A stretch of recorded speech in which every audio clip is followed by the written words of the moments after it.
Hi friends, అందరికి నమస్తే. ఎలా ఉన్నారు? బాగున్నారా? నేనైతే చాలా బాగున్నా. అందరు బాగుండాలి, అందులో మనం ఉండాలి అన్న కాన్సెప్ట్తో నేను వీడియోలు చేస్తున్నా. మీ అందరికీ తెలుసు కదా, నేను ఒక మంచి మాటతో మీకు పరిచయం చేసుకుందాము, నా సాక్ష్యాన్ని పంచుకుందాము అన్న ఆశతో నేను ఈ వీడియో చేస్తున్నా. ఫ్రెండ్స్, నా వీడియో నచ్చితే మొదటగా చూస్తున్న వారైతే సబ్స్క్రైబ్ చేసుకోండి ఫ్రెండ్స్. లైక్ చేయండి, షేర్ చేయండి. ఓకేనా? మీ అందరికీ నమస్తే. నేను ఒక మంచి విషయంతో నా హృదయాన్ని మీకు పంచుకుందామని ఆశతో చెప్తున్నా ఫ్రెండ్స్. నేను లాంగ్ వీడియోలు చేయక ఒక 2 నెలల మించి చేయట్లేదు ఫ్రెండ్స్. ఎందుకో దానికి మీనింగ్స్ ఉంటేనే నేను చేయలేదు. ఎందుకో చెప్పనా, నా ఫ్యామిలీలో ఒక కొంచెం విషాద గాథ అన్నమాట ఇది. ఎందుకంటే మార్చి 16వ తారీఖున నా హస్బెండ్కి అపెండిక్స్ అయ్యింది. అది మేము అపెండిక్స్ అనుకోలేదు, కానీ బాగా కడుపులో నొప్పి అంటున్నాడు. అది మనకు తెలిసిద్దంట. ఒక వారం నుంచి కొంచెం నొప్పిగా ఉంటుంది అంకుల్కి. కానీ ఆ రోజు బాగా నొప్పి వచ్చేసింది. నొప్పి వచ్చేసేసరికి మధ్యాహ్నం అన్నం తిన్నాడు, బాగానే ఉన్నాడు. 4 o'clock నుంచి బాగా విపరీతమైన నొప్పి, తట్టుకోలేనంత నొప్పి వచ్చేసింది.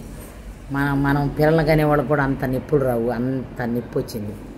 నొప్పి వచ్చేసరికి అబ్బా నేను తట్టుకోలేకపోతున్నానంటే, నేను మా ఇంటికాడ మాకు కొంచెం దూరంలో పాటిగడ్డ అనే కాడ ఆర్ఎంపీ డాక్టర్ ఉన్నాడు. అక్కడ బాగా చూస్తాడు ఆయన, రఫీక్ డాక్టర్ అని. మీలో ఎవరికైనా తెలుసు అని నాకు కామెంట్ చేయండి.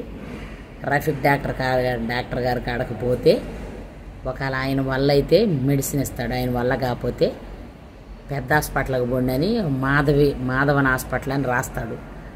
అది ఎలా రాస్తాడంటే, మా అల్లుడికి మేము చూసి ఉండం, మా మేనల్లుడికి కూడా అట్లా నొప్పి వస్తే రాసాడు. అందుకని మేము అట్లా మాకు అనుభవం ఉందని పంపించేసరికి రంజాన్ షురు అయిందని రంజాన్కి 5ంటికి ఆయన లేడు.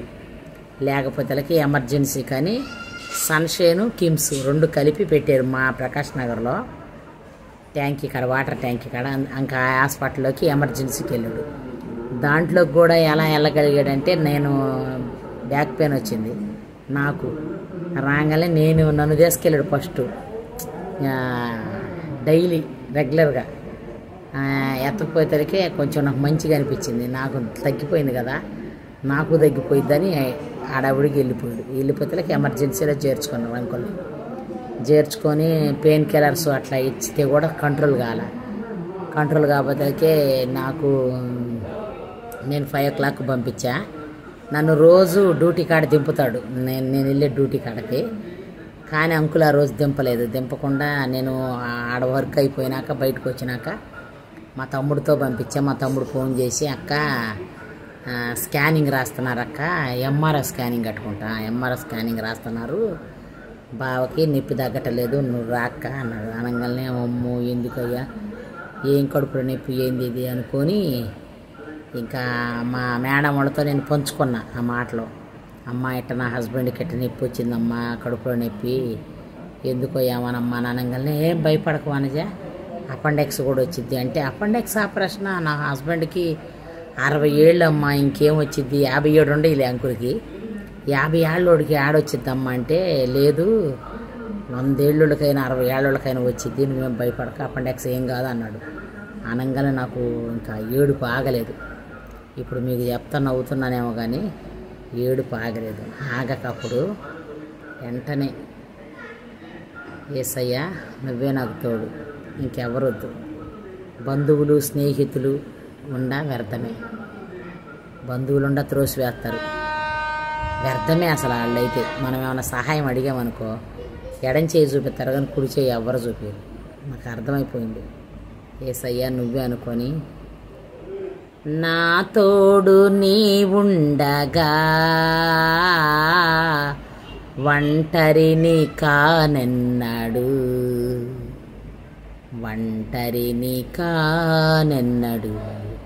నా యేసయ్యా ఒంటరిని కానెన్నడు అని ఈ పాటే పాడుకుంటా ఆ లోపు నేను మా మేడమ్మలతో మాట్లాడుతూ ఉండా నా కొడుకు వచ్చాడు. నా కొడుకు వచ్చేసరికి అమ్మ ఏంది ఎక్కువ అమ్మ అని ఎక్కచుకొస్తాడు నా కొడుకు, నేను వంటకా అంటానని. కానీ నాన్నకు బాగలేదంటే పోదాం పదానంగా ఎక్కడమ్మా అని అమ్మని బండి ఎక్కించుకొని వెళ్ళిపోయాడు. బండి మీద వెళ్తానే ఈ పాట పాడుకుంటూ నేను వెళ్ళాను ఫ్రెండ్స్. వెళ్ళి స్కానింగ్లు అవి చేయించుకొని నా భర్తకు మంచి స్వస్థత అయిపోయింది. ఇది అపెండిక్స్ లాగా ఉందమ్మా, రేపు ఆపరేషన్ అయింది, మీకు బెడ్ ఇస్తున్నాము, రూమ్ అలాట్ చేస్తున్నాము మీకు అన్నారు. రూమ్ ఇచ్చారు.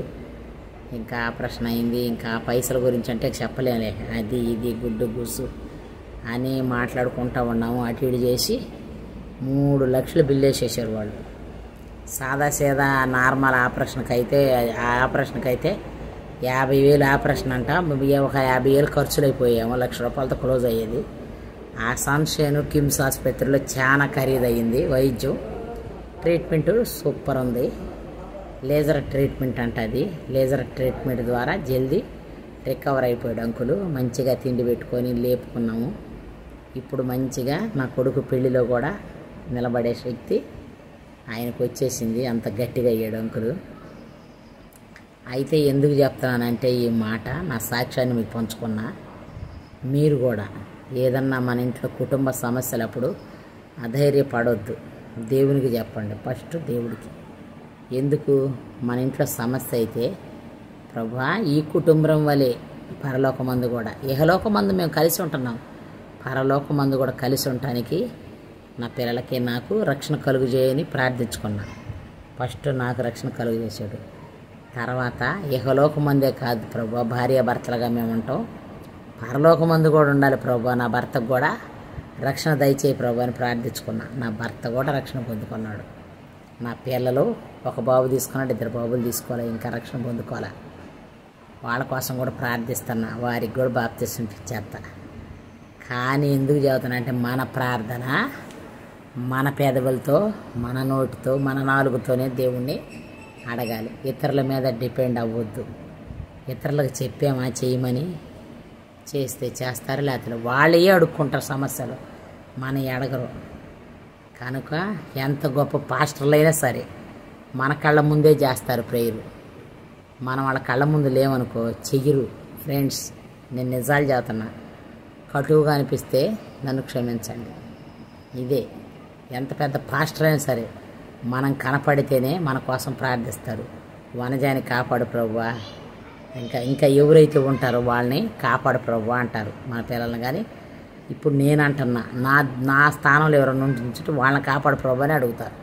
పాస్టర్లు అయినా కానీ మనం లేవనుకో మన గురించి అడగరు. దేవుణ్ణి గుర్తుపెట్టుకోండి. వాళ్ళకి ఇదే పని, బొచ్చెడు పనులు ఉంటాయి, అందరి కోసం చేయాలి కదా. అందుకని రోజు దినదినము మన ప్రార్థన మన పిల్లల కోసం, మన కోసం, మన భర్త కోసం, మన పెదవులతో, మన నాలుగుతో, మన చూపులతో మనం కూడా అడగాలి కదా. నేను కంటితో, మనసుతో, చేసిన నాలుగుతో చేసి ఉన్న తప్పుని నన్ను క్షమించు ప్రభా. ఏ రోజుకు ఆ రోజు దినదినము రక్షణ పొందిన ప్రతి బిడ్డ దినదినము తప్పు చేస్తే క్షమించమని అడగాల. అదే రక్షణ పొందిన బిడ్డ ఎడుదురుగు అడగదు. అందుకే రక్షణ పొందిన ప్రతి బిడ్డ దినదినము నా మనసుతో, నా కంటితో, నా చూపుతో నేను తప్పు చేసి ఉంటే దయతో క్షమించు ప్రభా.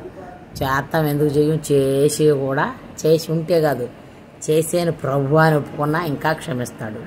చేసి ఉంటే ప్రభు కాదు అంటే హృదయంతో చేసింది మనకు తెలియదు, కళ్ళతో చేసింది తెలియదు, కనీసం ఎదురుగా నోట్లో మాట్లాడేది తెలిసిందిగా.